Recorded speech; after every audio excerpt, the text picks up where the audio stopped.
How's it going, everybody? My name is Ryan Hale. I run our pre-sales organization for all things service management and ServiceNow here at Ahead.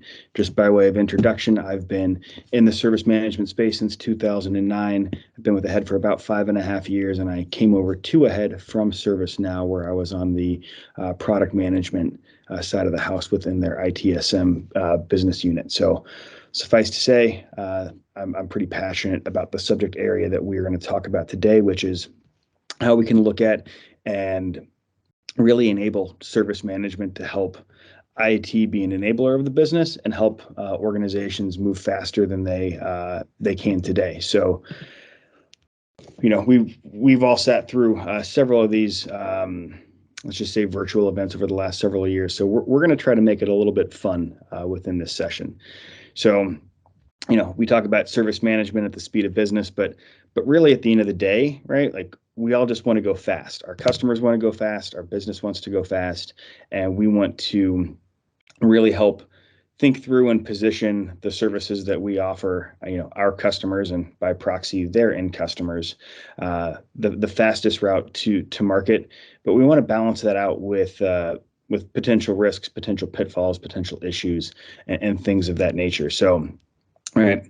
Just like Ricky Bobby and Talladega Nights, he wants to go fast. Well, the best way to go fast is to understand the risks that exist within your environment. Those could be from an audit or infrastructure or a variety of reasons, and start to engineer the processes that support your business, whereby which you can move pretty darn fast. So if we think about the modern, or let's just say the vast majority of the organizations that we work with, it can be a fairly convoluted process to get access to dev and test environments. It can be an even more complex process to deploy changes from dev and test into production, because we need to manage things like approvals. We need to ensure that the work that we are doing is on the right products in the right product areas that will deliver value to the business, right? If there's a change that we are going to deploy or a feature we want to get out into production, if it's not additive, we should really be asking ourselves, why are we spending our time working on that? And as we start to move through these things, we need access to environments, we need access to hardware, we need access to tools and applications that are going to enable us to do our jobs. And as an individual is trying to advance work through their organization, there's a ton of manual touch points. There's a ton of systems and process-based touch points. And candidly, it used to be a little bit easier when, me or you or whomever is working through this, through these challenges could just take the elevator up to the fourth floor, go talk to our buddy Jane, and have her help kind of grease the skids and move work through through an environment or through an enterprise. And what the last couple of years has really shown a lot of our customers and a lot of the work that we do with them is to help put standards and rigor and really kind of digitize the workflows that oftentimes were either manual or we just sort of hit kind of those major plot points. Like, did we submit a request for change? Was that request for change approved? Are we ready for production? Like, those are three big buckets and big activities, but there's so much work, kind of below the surface in terms of understanding, test planning, test results, backup plans, how these updates and changes have performed in lower environments, and really, that's where the meat of the work is. And in the absence of a well-defined process, we are left to Teams and Slack and email and phone calls and text messages, all of which kind of slow things down. Best case scenario, worst case scenario, from an enterprise perspective, we end up introducing changes into our environment or responding to issues within our environment in ways that could actually take other systems down, have a negative impact on infrastructure, or God forbid, put us in the news in some form or fashion. So when we talk to customers, right, and you'll see a little bit of a racing analogy. I don't know if anybody else is unabashedly addicted to Netflix series The Need for Speed, but if we look at an F1 driver in an F1 car versus a Ricky Bobby in a NASCAR car, different tracks, different road conditions, different rules of engagement merit different racing approaches. They merit different cars, different engineering, et cetera.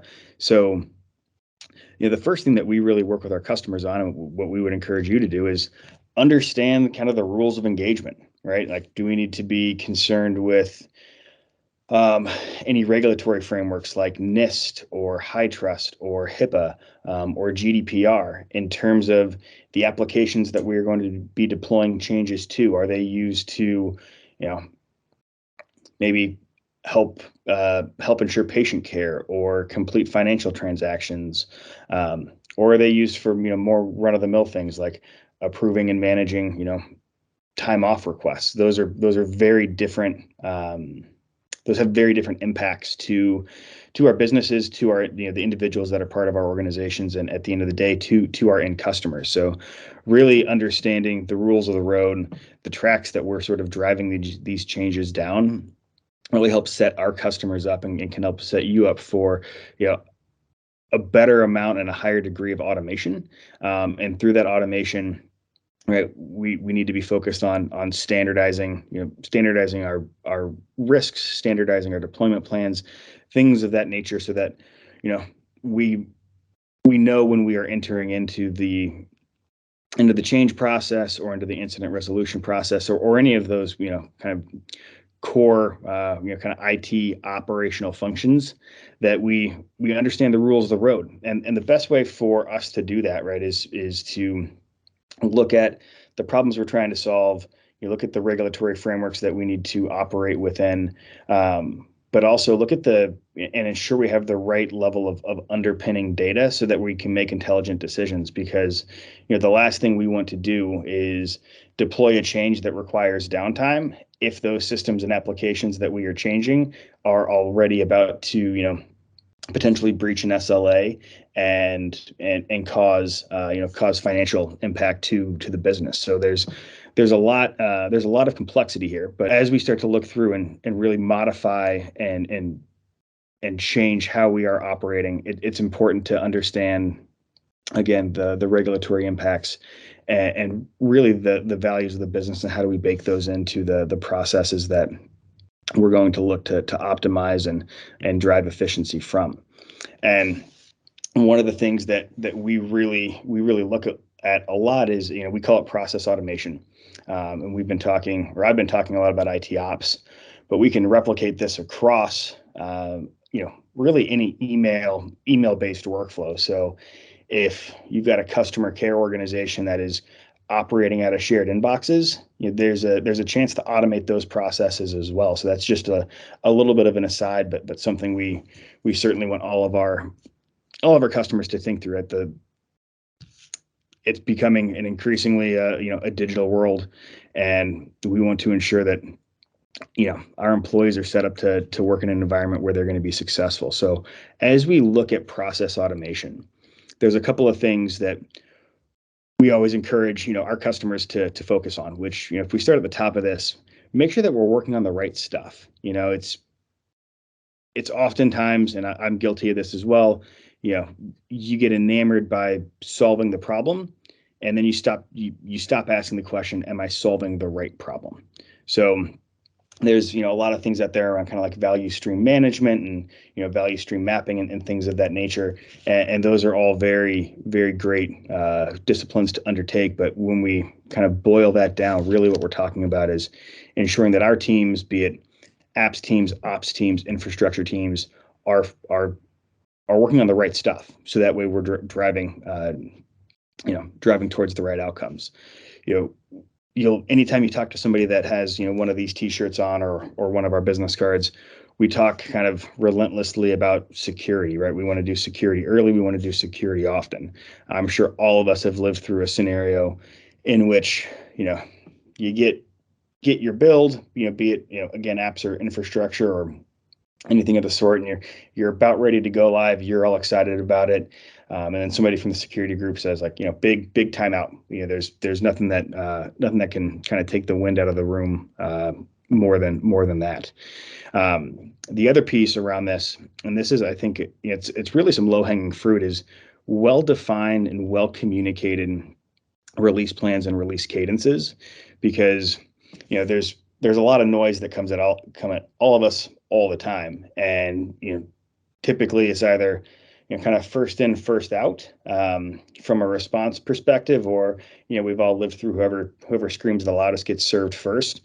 Neither of those are fun environments to work within. So what we found, be it deploying updates to ServiceNow as a platform, or um, leveraging Agile to build custom applications, having a well-defined and well-communicated release plan and release cadence really can help level set your customer base, so that they understand, they've sort of taken their number at the deli counter, so to speak, and they know, we're on customer 45 and I'm customer 53, so I've got to wait a little bit. And the same thing can be said of a release plan and a release cadence.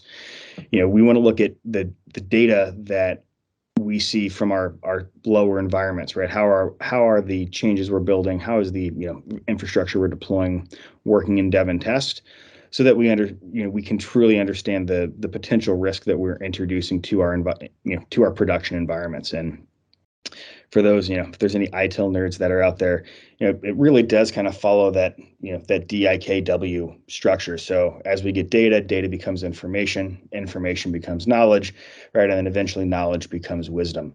And that's not just a platitude. That is something that we do see oftentimes when we start to move to a structured system where we have measures in place, we have metrics in place, and we're starting to really track, manage, and optimize the work that we're doing. And then the last piece around process automation is, we want to inspect what we expect. Somebody that's on my team always says that, and that that really boils down to plan, do, check, and act. So we want to plan what we're going to do. We're going to do it. We're going to validate the results, and then we're going to work to optimize, optimize what it's doing. So it just sort of becomes, this giant cyclical wheel, which, if you're not familiar with it already, we all sort of inherited from an individual named Dr. Deming many years ago. So as we look at process automation, these are sort of the rules of the road, or the guideposts, if you will, as we look to tackle those challenges.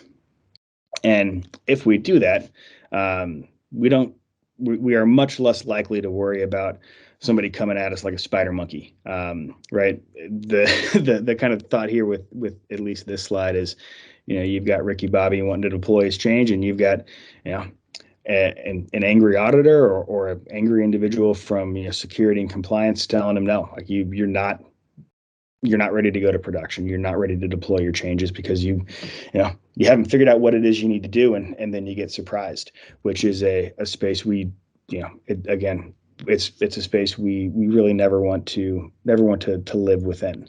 And this is just a quick snapshot of kind of like that ideal end state that everybody wants to drive and push towards. So when we're looking at process standardization to enable the business, we want to look at the personas that are going to be potentially impacting or affecting that change. So kind of in the upper left here, we can see we've got individuals engaging with ServiceNow to drive and deploy changes. You've got engineers that may be working actively or locally within their dev stack, and we want to reduce that friction and drive as much integration as possible. And then through that, as we look at a more integrated and automated deployment plan or deployment pipeline, we can start to hook into the hyperscalers in the public cloud. We can look at how are we best leveraging our on-prem infrastructure, so we are optimizing kind of cost, spend, risk exposure, et cetera. And we can drive all of this through in a clean, streamlined, and automated fashion, which allows us to deploy faster, deploy with more consistency, with more control, and really prevent things going bump in the night, configuration drift. There's a litany of reasons as to why this is sort of a version of the ideal state. And there's a lot of partner logos on here. There's a lot of customer logos on here. These are the solutions we feel is best of breed, but really the biggest lift is in defining those processes in and of themselves, the dependencies, and how we are really going to tune in and optimize that that work. So just from a couple of takeaways, or just in terms of looking at your problems that may or may not exist within your environment, and you know, starting to tackle those. We always recommend that you ideate on solutions early. So if you said differently, if you see something, say something.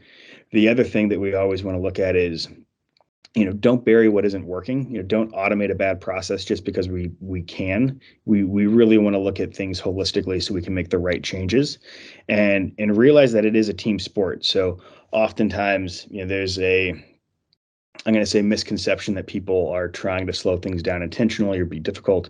But one of the things we coach a lot of the customers that we work with on, and I think is just a kind of a good life rule in general, always assume positive intent. Like at the end of the day, we all want the same thing, which is to get our jobs done with the least amount of headache as possible.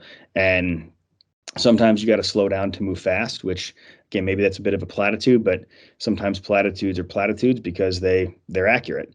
And the effort that we see with organizations as they work to standardize their processes, can be a larger upfront investment, but man, does it pay off dividends down the road, even through, even post those deployments, and go lives that we have. If you can, you know, really lower the level of effort to pass an audit or something of the sort, it's a beautiful thing. And then the last piece, and this is more, more targeted at the, kind of director level of and above, you have to empower your people to make decisions.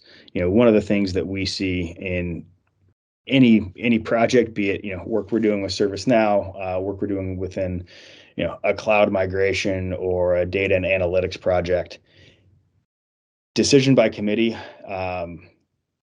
is going to force you to move too slow. And, if everybody assumes everybody else is working on something, nothing's really going to get done. So the more we can empower the people on the team to make those decisions, and even if they're the wrong decisions, typically, we can always recover from those.